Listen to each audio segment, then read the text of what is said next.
नमस्कार एंड भारत में आपका स्वागत है। आपके साथ मैं हूं रिया तोमर। 1 फरवरी को बजट पेश होने वाला है और इस बजट को लेकर कई कयास लगाए जा रहे हैं।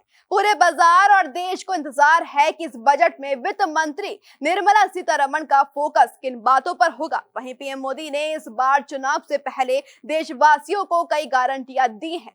इनमें से कुछ को पूरा करने में इस साल का अंतरिम और पूर्ण बजट अहम भूमिका निभाएगा। साल चुनावी है तो 2019 की तरह ही अंतरिम बजट में भी वोटरों को लुभाने वाले कई फैसले लिए जाने का अनुमान है।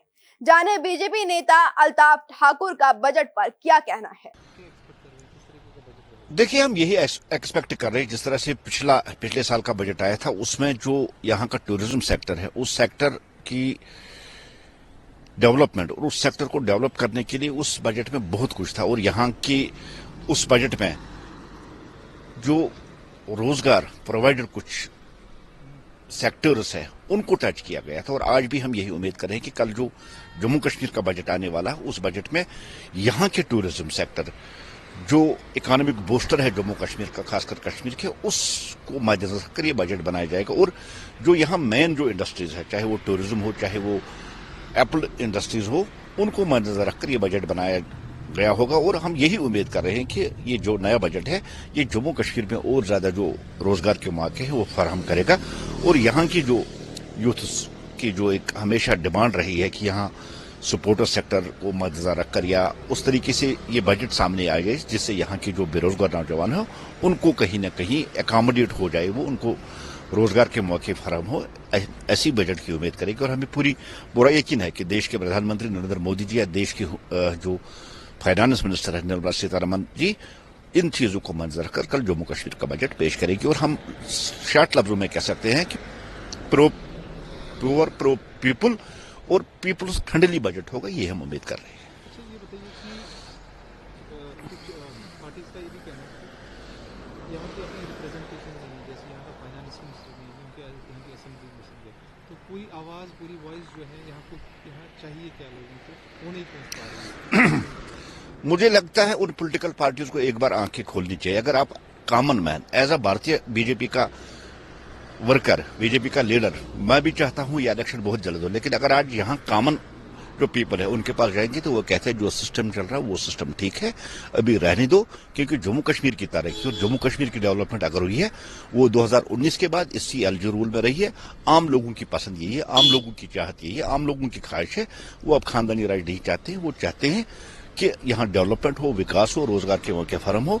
वो जम्मू कश्मीर का कॉमन मैन अब ये नहीं चाहता है कि यहाँ फिर पॉलिटिकल इंटरफेरेंस हो, या जिस तरह से ये पिछली 70 सालों में पॉलिटिकल टेररिज्म इन्होंने चलाया था और खौफ का जो माहौल इन्होंने भरा, उससे लोग नजात अब पा चुके हैं। लोग चाहते हैं कि अभी थोड़ा ठहरे, यहाँ पूरी तरह से हालात ठीक हो, डेवलपमेंट हो, उसके बाद इलेक्शन देखे जाए।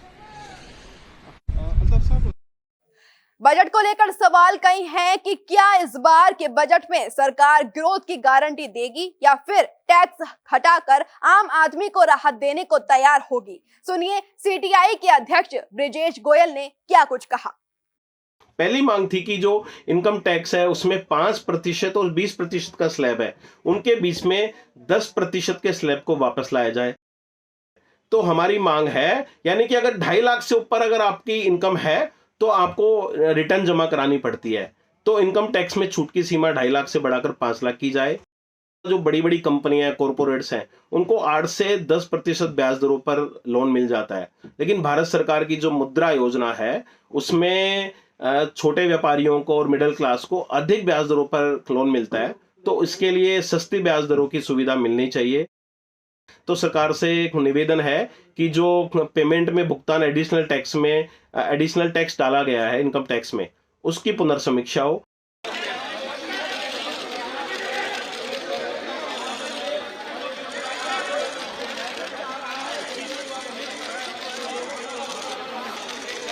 भाई यहाँ से हाथ ऊपर मत करना यार। मैम सेंटर सेंटर मैम कोई नहीं मैम सेंटर। मैम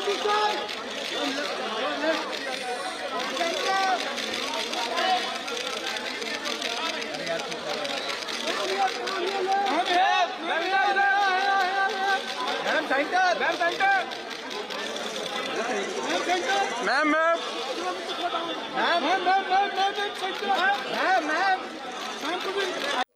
वहीं पर्यटन क्षेत्र के लोगों को भी इस बजट से कई उम्मीदें हैं। सुनिए क्या कहना है कश्मीर के शिकारा बोट चालक का। हमारा फैमिली हम लोग यही कमाता है, टूरिस्ट का यही कमाता है, हम खाता है, मगर थोड़ा से हमारा साथ नाइंसाफी होता है। नाइंसाफी क्या होता है, गवर्नमेंट ने रखा है 750 रुपया रखा है फॉर आवर, वो भी टूरिस्ट देता नहीं है। 400 500 और जो यहाँ की टूरिज्म मतलब ये ट्रैवल वाले ने 400 रुपया रेट रखा है, 300 रुपया रेट रखा है, हम मजबूर होता है जाने के लिए। ऐसे में हर कोई उस पल का बेसब्री से इंतजार कर रहा है जब वित्त मंत्री निर्मला सीतारमण बजट 2024 पेश करेंगी। इस बार वित्त मंत्री के बजट के पिटारे से क्या क्या निकलेगा, ये तो बजट पेश होने पर ही पता चल सकेगा। इस रिपोर्ट में इतना ही। देश दुनिया की तमाम खबरों को जानने के लिए जुड़े रहिए हमारे साथ।